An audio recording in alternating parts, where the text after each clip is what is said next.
માન્ય બિમલભાઈ ચુડાસમા। માન્ય અધ્યક્ષશ્રી, આપના માધ્યમથી હું મંત્રીશ્રીને પૂછવા માગું છું કે જે વેરાવળ બંદર છે મારી નેવું સોમનાથ વિધાનસભામાં આવેલું છે અને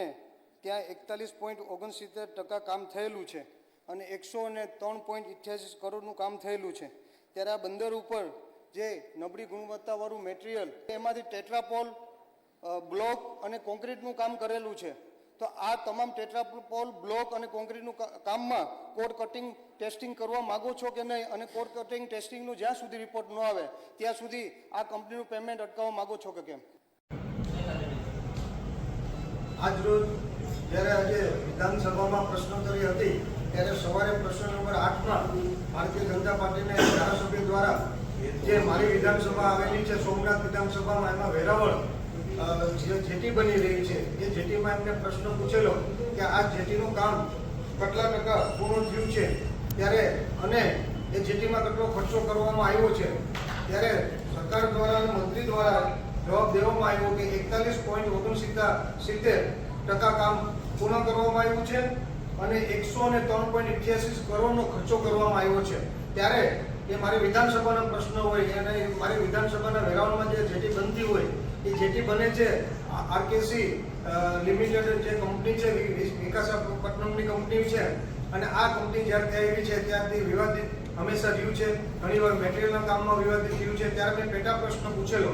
અને પેટા પ્રશ્નમાં મંત્રી શ્રી રાઘવજીભાઈ પટેલે જવાબ આપેલો ત્યારે મેં એમને પૂછેલું કે આ જેટી જ્યારથી બની રહી છે ત્યારે અનેકવાર પોતે ફરિયાદ કરેલી છે કે આ જેટીમાં અને આ જેટીમાં જે મટીરિયલ વાપરવામાં આવેલું છે એ નબળી ગુણવત્તાવાળું વાપરવામાં આવ્યું છે, જેમ કે રેતી હોય, કાંકરી હોય, લોખંડ હોય અને અનેક વસ્તુ આ રીતે વાપરવામાં આવી છે। અને એના માટે થઈ અને મેં પોતે અને જનતા રેડ પણ પાડેલી અને અમે રૂબરૂ જે હલકી નબળી ગુણવત્તાવાળી રેતી પણ પકડેલી, રેતી સાથે માટી મિક્સ થયેલી પકડેલી, જે 20 mm કાંકરી હોય છે ત્યાં 10 mm વાપરતા પકડેલી, જ્યાં 40 mm હોય ત્યાં 20 mm વાપરતા પકડેલી અને એના પુરાવાના સેમ્પલ પણ અમે લીધેલા અને અહીંના વિભાગને મારો પત્ર સાથે મેં સેમ્પલ સહિત મોકલેલા અને વિડીયોગ્રાફર પણ મોકલેલો। ત્યારે મેં પૂછેલું કે આ તમામ મોકલેલી એની ઉપર આપ શું અત્યાર સુધી કાર્યવાહી કરેલ છે?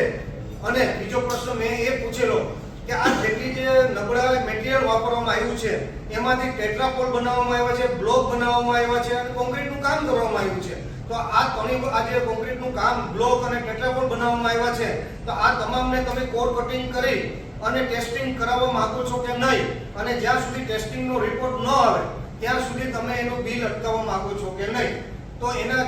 જવાબમાં મંત્રીશ્રી ગોળ જવાબ આપવામાં આવ્યા, જે કોર ટેસ્ટિંગની વાત જ ભૂલી ગયા, બિલની વાત જ ભૂલી ગયા અને જે મટીરિયલ છે કે બરાબર વાપરવામાં આવ્યું। ત્યારે આપના માધ્યમથી હું રાઘવજીભાઈ પટેલને મંત્રીશ્રીને હું જાહેરમાં ચેલેન્જ આપું છું કે તમે મારી સાથે જેટીમાં આવો અને જાહેર ગુજરાતની પ્રજા અને સોમનાથની પ્રજાને લઈ અને જેટી પર મારી સાથે ચાલો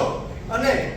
જે ટેટ્રાપોલ છે, બ્લોક છે એ હાલમાં પણ હયાત છે અને કોન્ક્રીટનું કામ પણ હાલમાં હયાત છે અને તમારી રૂબરૂ, મારી રૂબરૂ અને સોમનાથ અને ગુજરાતની પ્રજાની રૂબરૂમાં જાહેરમાં કોર કટિંગ અને આનું laboratory testing, core cutting testing કરવામાં આવે। આપણી જાહેરમાં આપણે વચ્ચે એમની અને મારી અને પ્રજાની વચ્ચે કોર કટિંગ અને ટેસ્ટિંગ કરાવવામાં આવે અને તેને કોર કરીને જે રિપોર્ટ આપે એ રિપોર્ટ આને હું સંમત રહીશ અને હું જાહેરમાં કહું છું કે રિપોર્ટમાં કમસે કમ 50% આ જે ભ્રષ્ટાચારવાળું કામ નીકળશે અને જે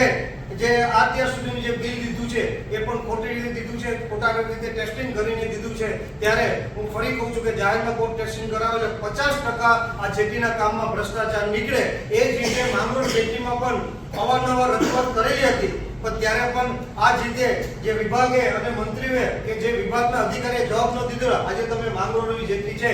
એ 50% લોટ